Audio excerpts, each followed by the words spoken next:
All right, 10:30. Fire away. Questions. You never listen to my opening speeches, so let's go. What do you got, Jeff?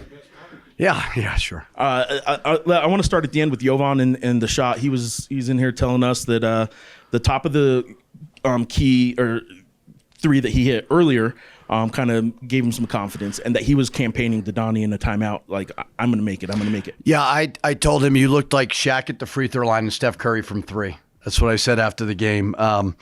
A freshman in that moment to make that three, what tie game, 30 seconds to go, knock it down. Very, very proud of him. He's an awesome kid, phenomenal stroke. You know, even the free throws, probably a little bit of nerves for a freshman, but when you shoot it, you think it's going in. And Mustafa's really, really hobbled right now. We just need to find a way to get past this plantar fasciitis and get him healthy again. Donovan sprained his ankle, and he was really hobbling as well. So Jovan stepped up, made a big play. I know I've kind of asked before, like, what maybe you could do to replicate your late game runs early in the game. This is another bad, slow start against a team, bottom half of the standings kind of team. Is there anything that you can think of that's starting to lead to a trend as to these slower starts? No, I don't think it's that big of a trend. I think first half, they do it to you. They lull you to sleep a little bit. We went into halftime and said, okay, guys, San Diego State was down 17 last night versus San Jose. It was a tie game at the media. We said it. Let's go make a run right away. Came out of the locker room, 10-0 run. Kind of kept trying to make a big shot to get the building going, but couldn't make one until 30 seconds to go. So, I don't know. I think you could feel the pressure, right? Of, oh God, let's not lose a quad 4 or 3, whatever it was. It's that time of year. You better learn how to deal with it. It's great to be playing meaningful games, whether it's winning the league, whether it's seedings for the conference tournament, NCAA tournament. It's great. I mean, it's a privilege, but yeah, I think we were a little stressed in the first half.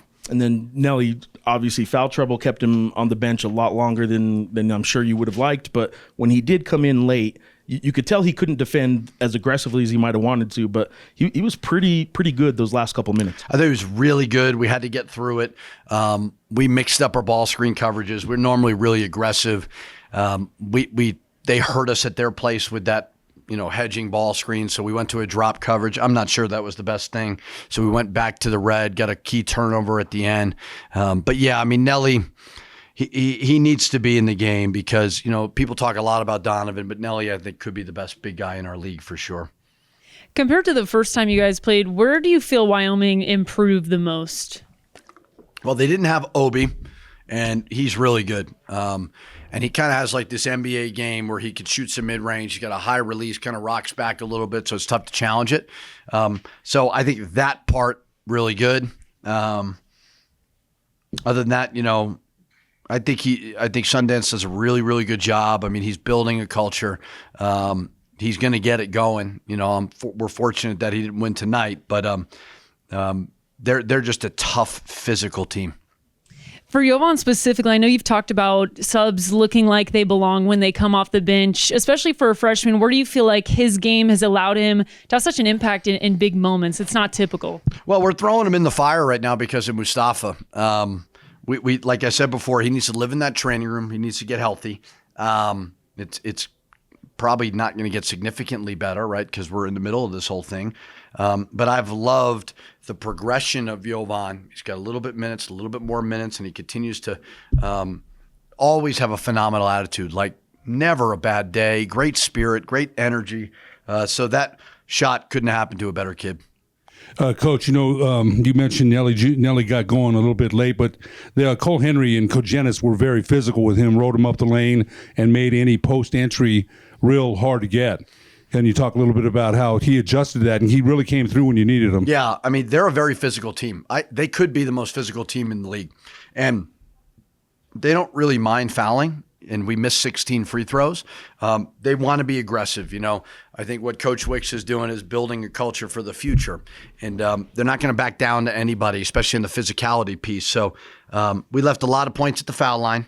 But those two big guys made it very difficult on our guys. But Nelly made a huge block. What was the score when that block happened? 3-point game. Jovan made the three. Huge block there. and did a good job getting fouled as well.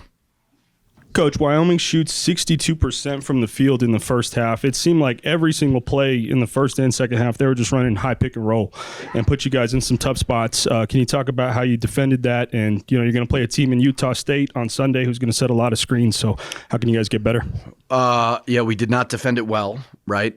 So we've got to be better there. We were mixing up our schemes, but did a much, much better job in the second half. Did not turn the ball over only 3 times in the second half, where we were 10 in the first half. So that was a little bit of the reason why I think they were getting going offensively. Credit to them. They were good. We just found a way to get a win, and now we got to get some rest and get regrouped for Utah State, which is obviously a terrific team. So you just mentioned the turnovers. You had 13, but you also had 10 steals. Kind of seems like you guys were just playing hot potato with the ball, giving it back and forth to each other. What was kind of going on there? I think it was Nelly playing hot potato with the ball. I don't know if it's anyone else. So I blame Nelly. It's Nelly's fault. Sunday is going to have a very March feel to it. These are the games where fans are going to love being in here. I'm sure you love to coach in big games. Just talk about Sunday's matchup. I haven't thought a whole lot about it. I want to get healthy. Fortunate that we got 3 days to prepare. But yeah, it's all these games right now in this building should, in my opinion, be sold out. I really believe that. And I know these game times are hard midweek, and I'm very, very appreciative of the almost 12,000 that showed up tonight. But we're playing for first. We're playing for a lot right now. And when this building's going, it's special. And Utah State, that was a hard place to go. We got to make it hard for them when they come into this building on Sunday. In the very rare Pitino technical foul, too. Yeah, I deserved it.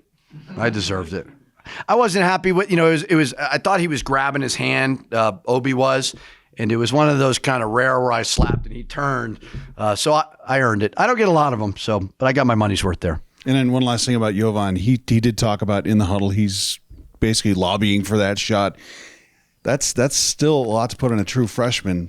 Is that a shot that you would like? Could you have envisioned him taking that shot when he first got here? I think he's a very confident shooter. They were in all the ball screens playing off of everybody. So Donovan, it was hard for him to get in the rim, and guys needed to make those shots. And Phillip obviously wasn't making them. We needed these other guards, whether it be True made some, Jovan made 3. Obviously, Mustafa's just not there right now. So if they're going to really converge on the ball screens, we got to have guys make shots. And, credit to Jovan, he puts in the work. Coach, what do you tell your team when you're aggressive on defense and the guys in the pinstripes are calling such a tight game? That's got to be a little frustrating. Listen, we shot 34 free throws to their 14, so they were calling it tight, but I don't think it was a poorly officiated game. It was kind of a clunky, weird game, but I tell them all the time, I know it's ironic because I got a technical, but stop worrying about the refs. And the funniest thing was Donovan, who wouldn't stop complaining to the refs, comes over to me and tells me to relax and calm down, and I looked at him like, who the hell are you to tell me to call? All you do is complain about the refs. So, no, I thought the refs did a good job. It was a hard game. Both teams are pretty physical. Pretty happy with the free throw defense? Free throw defense again, terrific. We work on it a lot. 4 for 14. Yeah. All right. Donnie had a good game, but it didn't. It seemed like he was struggling. It seemed like he was a little frustrated. His stat line ended up 20.7 assists, 6 rebounds, 3 steals, and he drew 10 fouls. Yeah. He's sort of kind of becoming that guy that's having those stat lines even in bad games.